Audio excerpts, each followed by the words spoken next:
Ever heard of a court jester who could outsmart an entire kingdom? Well, today, we're diving into the mind of exactly that kind of person, the legendary Tenali Rama, a man whose sharpest weapon was, you guessed it, his wit. So, let's kick things off with a little puzzle. In an age of huge empires, powerful kings, and constant battles, what do you think is the one thing that could be even more powerful than all that brute force? You might be surprised, but the answer is actually pretty simple, yet profound. It's the mind of a single person. And back in the 16th century court of King Krishna, this wasn't just a riddle, it was a reality. All thanks to one truly remarkable man.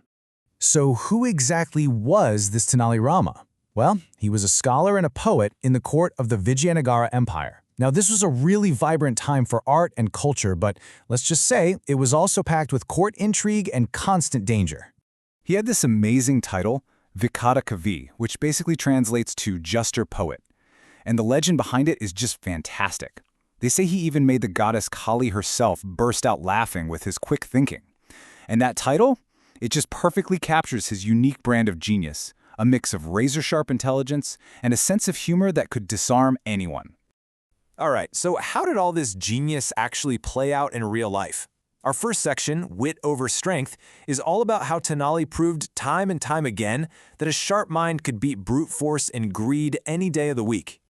Okay, let's jump into a classic story, The Thieves and the Well. Picture this, Tenali spots a couple of robbers hiding in his garden, just waiting for the right moment to pounce. But does he panic? Nope.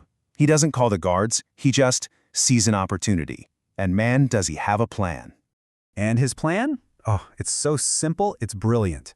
He starts talking really loudly to his wife about hiding all their valuables down in the well for safekeeping. Then, he drops in this heavy trunk just filled with rocks. The thieves, totally blinded by greed, spend the entire night pulling water out of that well, desperately searching for a treasure that was never even there.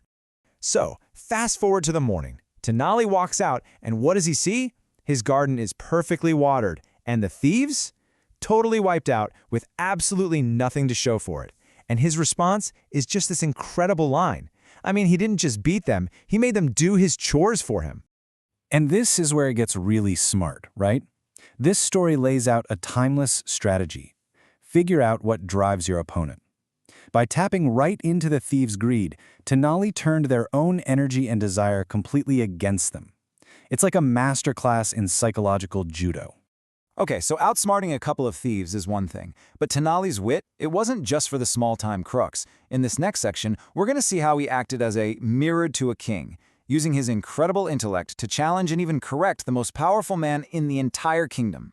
Which brings us to the tale of the supposedly honest horse trader. So, a trader shows up, sells the king some amazing Arabian horses, and then gets this massive cash advance to go get even more.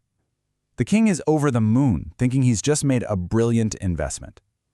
Tenali, on the other hand, well, let's just say he's a little skeptical. And this is really the heart of the disagreement, right? The king sees a fantastic opportunity, Tenali sees a huge unnecessary risk. And when the king challenges him on it, Tenali does something unthinkable. He straight up calls the king the biggest fool in the entire kingdom. So you can imagine, the king is absolutely furious. But Tenali's logic? It's just flawless. He basically says, if that trader is foolish enough to actually come back after getting all that money for free, well then the trader is an even bigger fool than you are. And in that case, I'll happily erase your name and put his at the top of my list.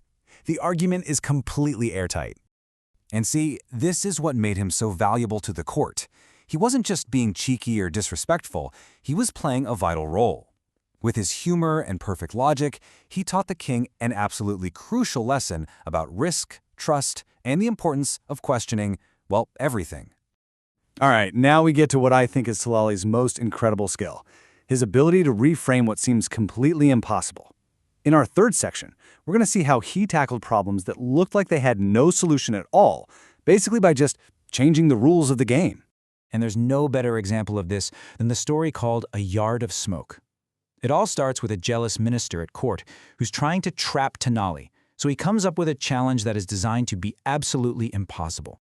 So this minister convinces the king to order Tenali to bring him a yard of smoke. I mean, think about it. It's a completely absurd request, right? It's designed for one reason, to make him fail, to humiliate him publicly. And yet, Tenali accepts the challenge without even flinching. A little while later, Tenali comes back with a bamboo stick that's sealed up on both ends, and it's filled with smoke. He hands it to the king and says this brilliant line. You see what he did? He technically fulfilled the request, but he masterfully shifted the impossible part of the task, the measuring, right back onto his rivals. The second they open it, poof, the smoke is gone, and so is the proof. It's genius. And that right there, that is the core of his creative genius. He didn't try to solve the impossible problem head-on. No way. Instead, he completely reframed it. He used the very flaw in the ridiculous request to create his solution. So when you pull back and look at all these stories, what's the common thread, you know? What's the pattern here?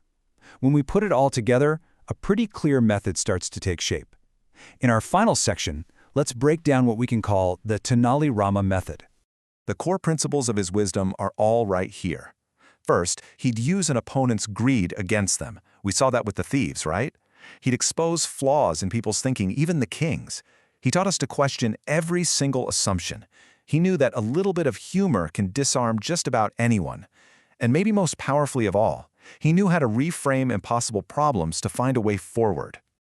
Look, at the end of the day, there's a reason we're still talking about these stories centuries later.